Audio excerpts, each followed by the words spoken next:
Salam kerahiman. Hari ini 20 Desember kita akan baca dari 686. Dalam nama Bapa dan Putra dan Roh Kudus. Amin. September, Jumat pertama. Pada petang hari, aku melihat Bunda Allah dengan dadanya terbuka dan tertembus sebilah pedang.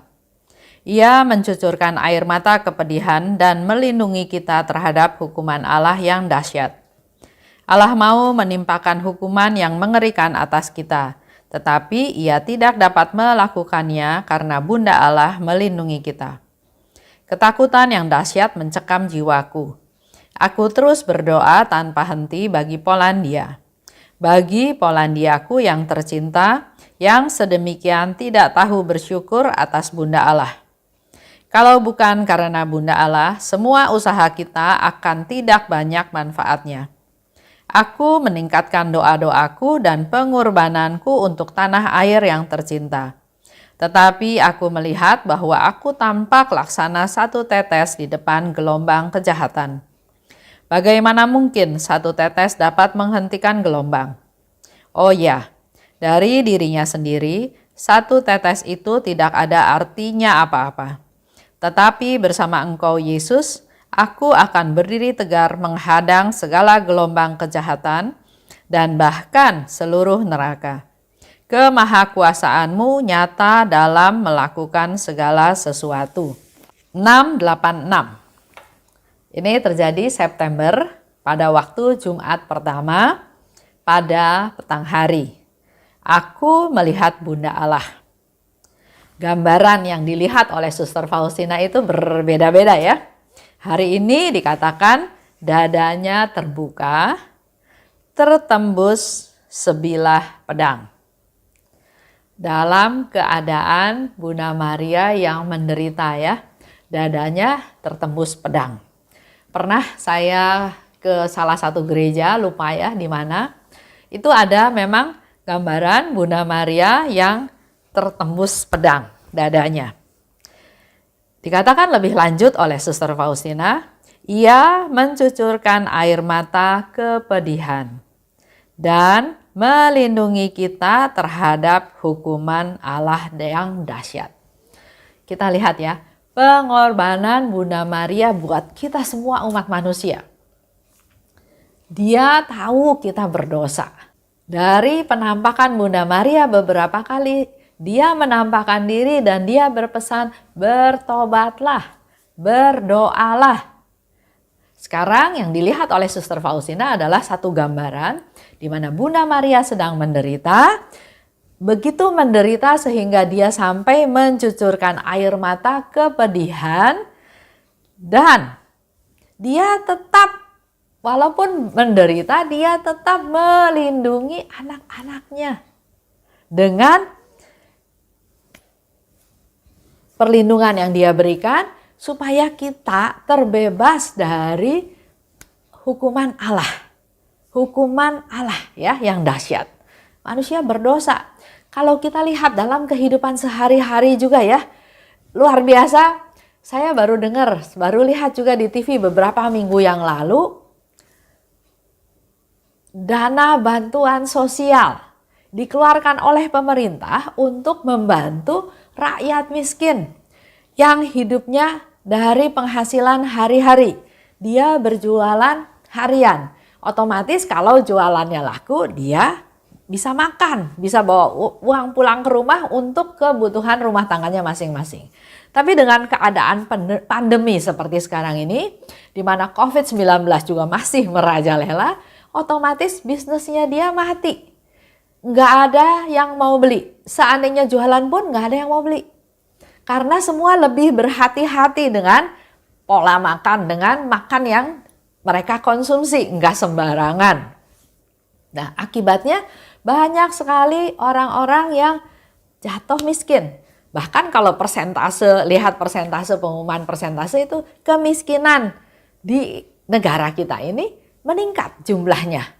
Oleh sebab itu, pemerintah yang peduli kepada mereka-mereka yang butuh dibantu memberikan bantuan. Namanya bantuan sosial. Tapi nggak tahu gimana cara berpikirnya, ternyata bantuan sosial itu bukannya sesegera mungkin sampai kepada yang membutuhkan, malah di tengah jalan dipotong-potong-potong sampai pertama sampai ke mereka nggak sesuai jumlahnya. Dan yang lebih luar biasa lagi, selisih itu dikorupsi sedemikian rupa. Enggak kepikir ya bagaimana cara berpikirnya. Dia yang sudah kelimpahan, tapi kok masih tega mengambil haknya orang miskin ya. Ada di Alkitab juga. Contoh, kita memberi gaji, kita harus membayar haknya dia, enggak boleh ditunda. Dulu pernah saya dengar ada seorang pembantu ya, kerja udah berbulan-bulan bahkan tahun nggak pulang-pulang karena gajinya dipegang terus sama majikannya. Padahal kalau kita baca Alkitab, kita punya kewajiban memberikan hak dia, gajinya, ya sesuai dengan haknya. Nggak boleh ditahan, dipegangin supaya si pembantu ini nggak pulang, supaya pembantu ini nggak berdaya, supaya pembantu ini bisa dikuasai. Itu cara berpikir yang salah ya. Kita harus tetap memberikan apa yang menjadi haknya dia. Nah lanjut. Bunda Maria melihat keadaan itu, dia mencucurkan air mata. Tapi dia tetap nggak tega kalau kita manusia-manusia berdosa ini dihukum oleh Allah. Sehingga dia tetap melindungi kita terhadap hukuman Allah yang dahsyat. Dikatakan oleh Suster Faustina, ketakutan mencekam jiwaku. Aku terus berdoa untuk Polandia yang nggak tahu bersyukur atas Bunda Allah, atas pemeliharaan. Begitu pula dengan kita. Kita juga perlu berdoa untuk tanah air kita, untuk keluarga kita, untuk masyarakat kita, untuk kita yang ada di dalam negara ini. Karena ini semua juga karena penyelenggaraan, karena perlindungan dari Bunda Maria yang Tuhan Yesus berikan kepada kita sebagai Bunda kita semua. Kalau bukan karena Bunda Allah, dikatakan oleh Suster Faustina ya, semua usaha kita akan tidak banyak manfaatnya. Bunda Allah sangat berperan dalam hidup kita. Seperti yang Yesus katakan, inilah ibumu. Jadi Yesus sudah katakan inilah ibumu. Kalau kita nggak mau nganggap dia sebagai ibu, Bunda Maria nggak rugi apa-apa. Yang rugi adalah kita sendiri karena kita jadi tidak punya ibu. Ibu rohani, ibu yang dikasih Yesus, bukan ibu yang hanya melahirkan kita ke dunia. Ibu yang peduli pada anak-anaknya, tapi dia enggak peduli anaknya itu seperti apa. Itulah Bunda Maria. Seperti juga contoh misalnya Bunda Maria sering berdoa syafaat untuk kita semua. Kalau kita ingat cerita dalam Diary Faustina, Bunda Maria juga sering ke purgatorium. Dia disebut bintang samudra karena dia datang menghibur jiwa-jiwa yang masih ada di purgatorium. Walaupun nggak diminta, karena itulah kepedulian seorang ibu terhadap anak-anaknya yang sedang dalam proses pemurnian. Dia tahu kita perlu pertolongan dia. Dia tahu kita perlu penghiburan dari dia. Dia peduli. Dan Yesus katakan juga kepada Bunda Maria. Yesus katakan, Ibu, inilah anakmu. Jadi kita semua memang sudah diperkenalkan oleh Yesus kepada Bunda Maria sebagai anaknya. Nah kembali lagi, kita mau nggak jadi anaknya Bunda Maria? Ya, banyak hal yang dia lakukan tanpa kita sadari. Dikatakan oleh Suster Faustina, aku meningkatkan doa-doaku dan pengorbananku untuk tanah airku. Tapi aku merasa aku hanya satu tetes di depan gelombang kejahatan. Kalau kita kembali lagi ke cerita tadi ya, bansos tadi. Siapa kita? Kita nggak punya kemampuan, kita nggak punya akses, kita nggak punya apa yang harus kita lakukan untuk kita memberantas hal tersebut. Kita nggak punya ya. Sehingga digambarkan oleh Suster Faustina seperti kita ini setetes punya niat baik berhadapan dengan gelombang kejahatan tapi tetap punya pengharapan. Kalau kita setetes berjuang dengan gelombang kejahatan, kita nggak bakal mampu. Tapi dia tetap punya pengharapan, yaitu dikatakan semua yang dilakukan ini bersama Yesus. Minta Yesus yang berperan, yang memerintah, yang bertahta. Kalau aku sendiri nggak mungkin bisa, ya. Tapi bersama Yesus aku bisa berdiri tegar. Orang lain boleh jahat, kita jangan ikutan jahat.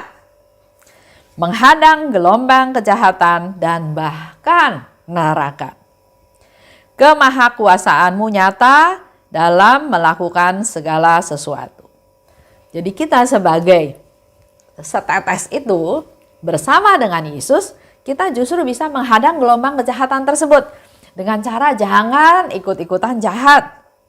Jangan balas yang jahat dengan yang jahat. Jangan jadi jahat. Tapi tetap berbuat baik. Seperti seorang ibu yang tetap mengampuni, memelihara, melindungi, atau bahkan berkorban untuk anak-anaknya. Itu aja yang menjadi renungan kita hari ini. Kita sebagai warga negara perlu peduli dengan keberadaan negara tempat kita berada. Dengan berdoa, dengan menjadi setetes tadi yang menghadapi gelombang kejahatan, tapi kita lakukan bersama dengan Yesus. Baik, kita tutup ya. Dalam nama Bapa dan Putra dan Roh Kudus, amin. Allah Bapa yang maha baik, terima kasih karena pada hari ini kami boleh semakin mengenal Bunda Maria, Bunda yang diberikan oleh Yesus kepada kami. Betapa dia berkorban, betapa dia menderita, betapa dia sedih dengan berlinang air mata melihat keadaan kami semua. Tapi dia sebagai seorang ibu tetap melindungi kami untuk supaya selalu ada dalam perlindungannya, dalam pembelaannya, dalam pelukannya untuk dijauhkan dari segala hukuman-hukuman yang bisa menimpa kami semua. Oleh sebab itu, Bapak, pada hari ini kami juga mau berdoa untuk negara kami masing-masing dengan pandemi yang dihadapi, dengan segala macam permasalahan yang mungkin saja bisa terjadi. Jamahlah kami Tuhan, sadarkan kami untuk selalu hidup benar, hidup baik di hadapan-Mu. Walaupun kami hanya setetes Tuhan, tapi kami percaya bersama dengan Yesus kami bisa berdiri tegar untuk tidak masuk ke dalam kejahatan. Bahkan kami mohon rahmat-Mu agar dimanapun kami berada, kami dapat selalu berbuat baik. Bunda Maria, doakanlah kami. Santa Faustina, doakanlah kami. Amin. Dalam nama Bapa dan Putra dan Roh Kudus, amin. Salam kerahiman.